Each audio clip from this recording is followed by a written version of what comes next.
ጤና ይስጥልን። የአሜሪካው ፕሬዝዳንት ዶናልድ ትራምፕ በኢራን ላይ የሚፈጸመውን ድብደባ ያስቆሙበት እውነተኛ ምክንያት በይፋ ተገለጸ። ክቡራን አድማጮች፣ በተጨማሪም የእስራኤሉን ጠቅላይ ሚኒስትር ቤንያሚን ኔታንያሁ የኒውዮርክ ከንቲባን በጥላቻነት አነሳሽነት ሲወነጅሉ፣ ዩክሬን በካስፒኒያ ባህር በኢራን መርከብ ላይ በፈጸመችው ጥቃት ምክንያት ቴህራን በኪየቭ ላይ ከባድ ያጸፋ እርምጃ ማወጇ ተዘግቧል። የእነዚህ አነጋጋሪ ሁነቶች ሚስጥር ምንድን ነው? እስከ መጨረሻው አብራችን መቆየት ቪዲዮን ላይክ ያድርጉ። አዲስ ከሆናችሁ ሰብስክራይብ በማድረግ የቤተሰባችን አባል ይሁኑ። ወደ ዝርዝር መረጃዎቹ እንለፍ።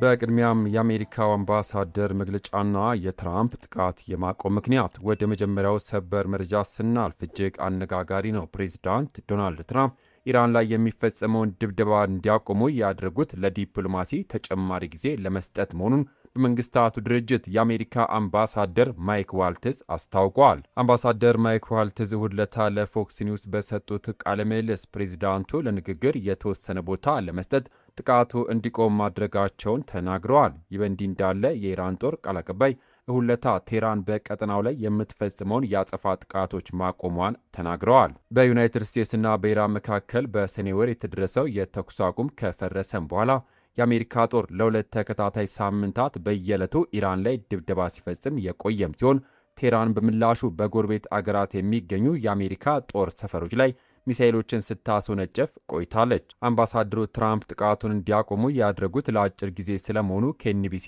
ተጠይቀው ሲመልሱ ለአሁኑ እዚያ ድረስ ሄጄ መመለስ አልፈልግም፣ ፕሬዚዳንቱ ሁሉንም አማራጮች ጠረጴዛ ላይ አስቀምጠዋል ብለዋል። በተጨማሪም ኒውዮርክ ታይምስ ጥቃቶቹ እየሰፉ የሚመጡ ከሆነ የአሜሪካ አየር መከላከያ ጦር መሳሪያዎች እየሳሱ ይመጣሉ ሲል ያወጣውን ዘገባ ዋልትዝ አጣጥለውታል። የአሜሪካ ጦር ዘመቻውን በሚፈልገው መልኩ ውጤታማ ለማድረግ የሚያስፈልጉት ሁሉም ነገሮች አሉ ሲሉ ተናግረዋል። እስከ እሁድ ምሽት ድረስ ትራምፕ ጥቃቱ ስለመቆሙ በይፋ ያሉት ነገር ባይኖርም ቀደም ሲል በትሩዝ ሶሻል ገጻቸው ላይ የአሜሪካ የጦር አውሮፕላኖች የኢራን መርከቦችና የሃርግ ደሴትን ሲደበድቡ የሚያሳይ በሰው ሰራሽ አስተውሎት የተሰራ ምስል አጋርተው እንደነበረ መረጃው ጠቁሟል። አምባሳደር ማይክ ዋልትዝ ትራምፕ ጥቃቱን ያቆሙት ለንግግር ቦታ ለመስጠት ነው ብለዋል። ታዲያ አሜሪካ በእውነት ወደ ሰላም ድርድር እያመራች ይመስላችኋል ወይስ ሚሳኤል ስላለቀባት የጠቀመችበት ስልት ነው? ሀሳባችሁን በኮሜንት መስጫው ላይ ያስፍሩልን። በመቀጠል የእስራኤሉን ጠቅላይ ሚኒስትር ቤንያሚን ኔታንያሁ የኒውዮርክ ከንቲባን ጥላቻ ማነሳሳት የወነጀሉበትን አዲስ ዘገባ ወደ እናንተ ላድርስ።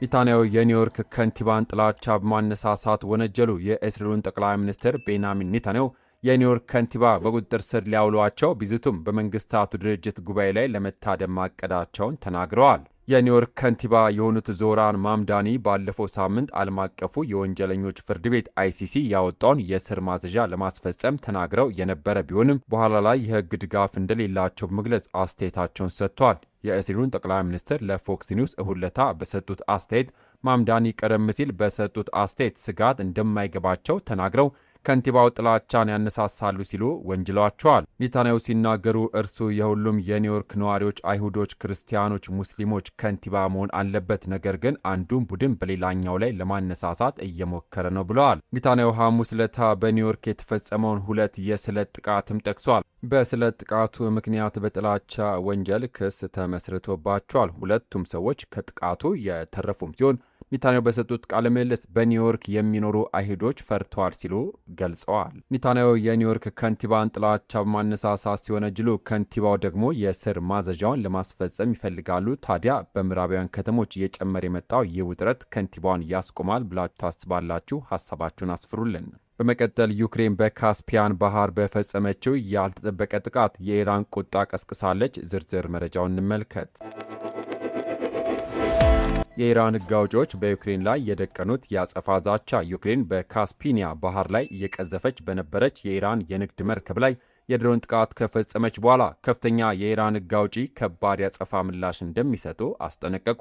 የኢራን ፓርላማ ብሔራዊ ደህንነትና የውጭ ፖሊሲ ኮሚሽን ሰብሳቢ የሆኑት ኢብራሂም አዚዝ በኤክስ ገጻቸው ላይ ባጋሩት መልእክት አሜሪካና እስራኤል ማንኛውም በኢራን ላይ የሚፈጸም ጥቃት ምንጊዜም ዋጋ እንደሚያስከፍል ያውቃሉ፣ ይህ ደግሞ ዛሬ እውነት ነው ብለዋል። አክለውም ዩክሬን በቅርቡ ኢራን ድርጊቱ ምላሽ ሳያገኝ እንደማትተው ትማራለች፣ አሳንሰው የሚገምቱን ዝርዝር እየጨመረን የመጣው ሲሉ አጥብቀው አስጠንቅቀዋል። እሁድ ዕለት የኢራን የውጭ ጉዳይ ሚኒስትር አባስ አራጊች በበኩላቸው ዩክሬን በኢራን የንግድ መርከብ ላይ የፈጸመችው ጥቃት የመንግስታቱ ድርጅት ቻርተር የጣሰ መሆኑን ተናግረዋል። በጥቃቱ አንድ ባህርተኛ ሕይወት ማለፉን አሳውቀው ምላሽ ሳይሰጠው አይቀርም በማለት በቁጣ ገልጸዋል።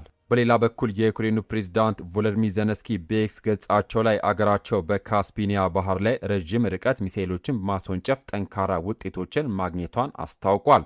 ዜሌንስኪ አክለው እንዳሉት ጥቃቱ የተፈጸመው ኢራን በተሳተፈችበት ወታደራዊ ግጭት በጫነች መርከብ ላይ መሆኑን ገልጸዋል። በአጠቃላይ የአሜሪካ አምባሳደር ማይክ ዋልትዝ የትራምፕን ጥቃት ማቆም ምክንያት ማስረዳታቸው የኔታንያሁና የኒውዮርክ ከንቲባ ፍጥጫ እንዲሁም ዩክሬን በካስፒኒያ ባህር በፈጸመችው ጥቃት ምክንያት ከኢራን የተሰጣት ከባድ ማስጠንቀቂያ ለሰዓቱ ያስኩላችሁ ሰበር መረጃ እነዚህ ነበሩ። ታዲያ የትራምፕ ጥቃት ማቆም ወደ ሰላም ንግግር ያመራል ወይንስ የዩክሬን የኢራን ፍጥጫ አዲስ የጦርነት አቅጣጫ ይከፍታል? ሀሳባችሁን በኮሜንት መስጫው ላይ አስፍሩልን። ቪዲዮን ላይክ ማድረጋችሁን አትርሱ። አዳዲስና እውነተኛ ሰበር መረጃዎች በፍጥነት እንዲደርሷችሁ ቻናላችንን ሰብስክራይብ ማድረግ የደወል ምልክቷን ይጫኑ። ከሰዓታት በኋላ በሚሰሙ በአዳዲስ ሰበር መረጃ እስከምንገናኝ ሰላም ለሀገራችን፣ ሰላም ለመላው ዓለም ይሁን። በያልንበት የዓለም ዳርቻ ቸር እንቆይ።